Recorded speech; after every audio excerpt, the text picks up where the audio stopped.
love to tell women that being self-obsessed is either selfish or it's wrong, but no one ever tells you what happens when you finally start choosing yourself. Hi, my name is Donna and welcome to my channel. This is my first ever long form video, and I know the angle isn't great, but we're going to work with it until I can get my tripod. And we have Ted here with us, little bear. But yeah, this is a channel where we discuss everything femininity, elegance and independence. If it has anything to do with womanhood, you know we're going to talk about it here. In this video, I'm going to walk you through how to actually become self-obsessed. And not in a shallow way, but in a way that makes you become your own safe place. And I've got my little notebook here with me with all my points written down on it, because it's always elegant to be well prepared. So let's get right into it. Step one, the first thing you have to do to become self-obsessed is get radically honest with yourself. You can't be self-obsessed if you don't even know who you are. So my tip for this is to sit yourself down in front of a mirror, stare at yourself. Now I know this is really uncomfortable for a lot of people to do, but if you can sit through the discomfort of that until it settles a little, then that's where you'll notice change really happening.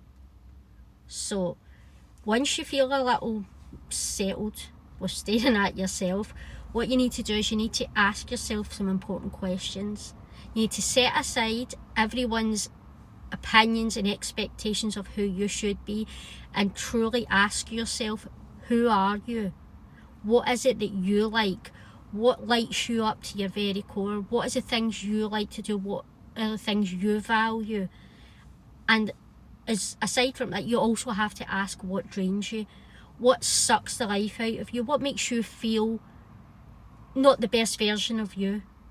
Because once you can answer those questions, that's when you'll start to understand who you are, what it is you want, where it is you're going.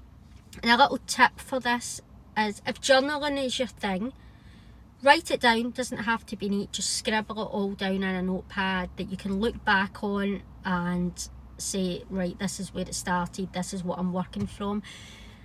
But if you're not into journaling like me, I'm not personally a fan, what I like to do is I will record myself, I will voice note to myself. It's like a little audio diary, and it works because when I'm struggling with anything, I can listen back to it, listen to myself. I can also see where I've expanded, where I've grown, but it's just a good reminder of how far you've come. So get asking yourself those important questions and get writing them down. Step two is you have to start keeping promises to yourself. Now this one is really important because self-obsession grows from self-trust. If you can't trust yourself, then you're not going to grow. So if you've told yourself that you're going to have a pamper at night, if you're going to do your skincare, if you're going to go for a walk for 10 minutes, no excuses. Keep that promise and get yourself out there. Get yourself a good playlist on, put on a nice robe, do your skincare, do the things you said you're going to do, because confidence doesn't just come from achievements, it comes from consistency. Consistency with yourself is so important, because you're signaling to your body that you trust you, that you can do this. So make sure you stick to your promises. If this is hard for you, start very small. Start with something like just making sure you have enough water today. It doesn't have to be big steps at first. No matter how small your progress, it's still progress. So remember that and start from right now keeping the promises to yourself.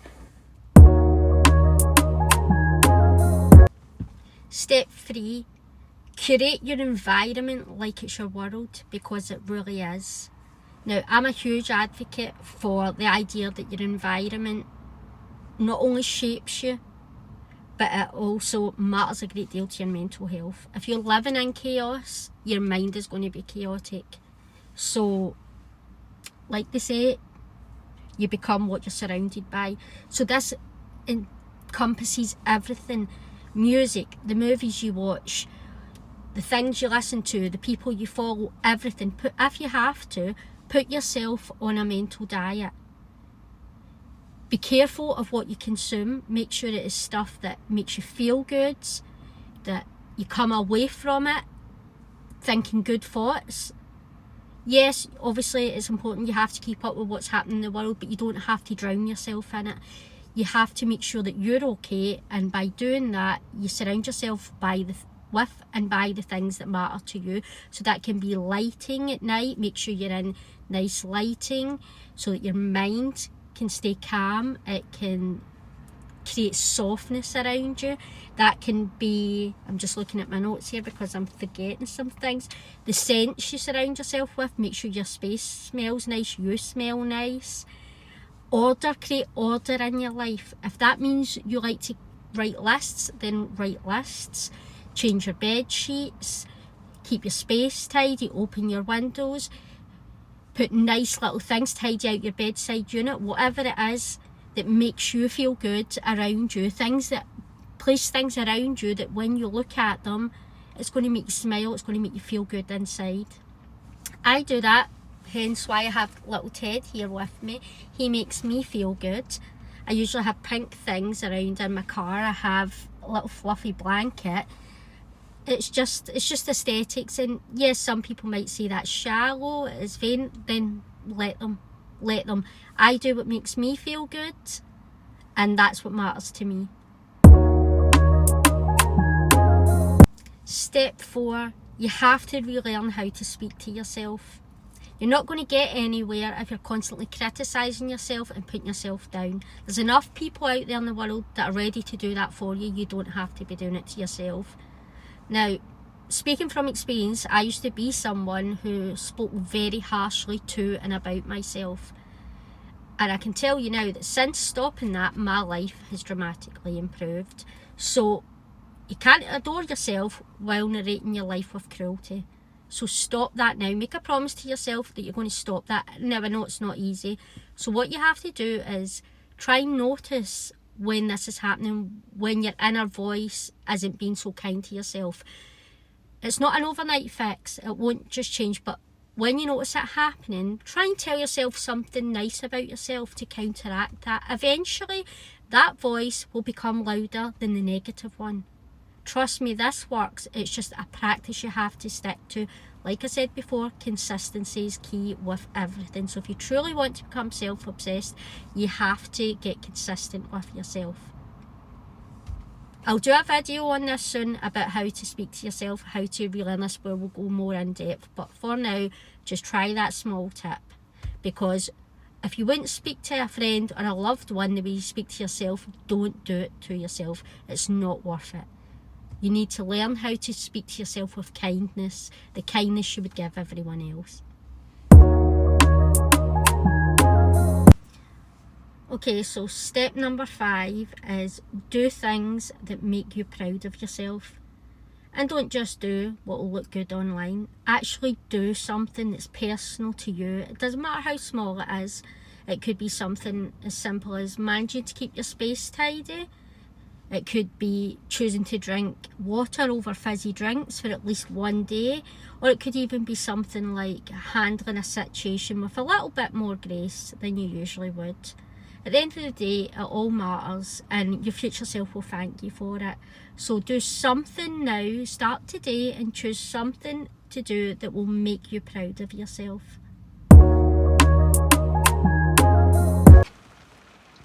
So step 6 to becoming self-obsessed in a healthy way is to start romanticising your own company. You could do things like going for a coffee on your own, going to a park, taking a book, sitting reading a book on your own, even getting dressed up for yourself. And my tip for doing these things is get yourself a good set of headphones. I mean, most of us already have these. Make yourself a personal soundtrack. You know how movies always have a soundtrack that goes along with the story? Make your own soundtrack. Make a playlist of really good romantic feel-good songs that speak to the good side of life, and let this play in your ears in the background while you do these things. It just makes it more cinematic, makes it feel, let's call it main character energy. And I know main character energy right now is taking a bit of a hit on social media, but please, you're supposed to be the main character of your own life, and you can be the main character without it harming others, without being selfish. It's just about the way you go about it, but you should be the main character of your own life. So get yourself the soundtrack, take yourself off somewhere on your own, because once you start getting really comfortable and satisfied in your own company, you will stop looking out with yourself and to others to mirror your worth back to you. You will intrinsically feel your own worth, and it kind of also helps you to stop accepting nonsense from other people just because you fear being alone. You'll start to realise what you want in life, what you don't want. The more time you spend on your own with yourself, really truly getting to know yourself without all the noise of everything else, the expectations, it will really change your life to start getting really comfortable with who you are and being alone. Step 7 is protecting your peace as if it's luxury, because it is. It really is. Having a life full of drama and constant chaos gets you nowhere. It will drain your energy, it will suck the life out of you. You really don't need that. So start protecting your peace, and if that means having silence with some individuals, now we all have them in our life, people who just bring negativity and just not good vibes. Protect your peace with those people. If you have to go silent on them, then do so. That speaks to your self-worth, about what you think you're worth, what you want to surround yourself with. And we're not doing chaos, we're not doing drama anymore. We're getting too old for that nonsense, we're just not doing it. So don't let everyone into your space, your mind or otherwise, because what you feed your mind grows, remember that. So that includes the people you surround yourself with, that includes the conversations you're having with people. If you notice your conversations that you have with people you're around a lot of time are not very uplifting. Nobody says you have to be self-improving 24/7. You absolutely don't. That in itself can become exhausting. But you shouldn't be feeling, let's say, lacked when you leave someone. You should be feeling good. You should be feeling comfortable, you should be feeling calm. You shouldn't be having to recenter yourself once you leave someone's energy. So protect your own peace as if it's luxury, because it truly, truly is. And this is about boundaries, because boundaries are one of the greatest luxuries you can have in life. It really is your greatest ally. So please, please protect your peace. And finally, step number 8, and that's reinventing how you see the word selfish. I mean, I very much doubt there's anyone in the world who hasn't ever heard the phrase, "you're so selfish." We've all had it said to us, and sometimes it can be true, we all can be selfish, but a lot of the time you're told you're selfish just purely because you put yourself first, because you're no longer being someone's emotional punching bag. You're not there for them to just pick up and put down whenever it suits them. You've finally decided to focus on you, your life, your wants, your needs, and the people who are used to having you there when they want you will tell you you're selfish. So please don't listen to this. It is not selfish at all to put yourself first. It's a necessity, it's survival. You need to start prioritising yourself. Don't ever shrink yourself to fit into someone else's idea of you, their expectations of you, the things that they need from you that overcome the things you need for yourself. As long as you're not going out your way to actively harm someone while putting yourself first or choosing you, then there is nothing wrong with centering yourself and making you the focus of your own life.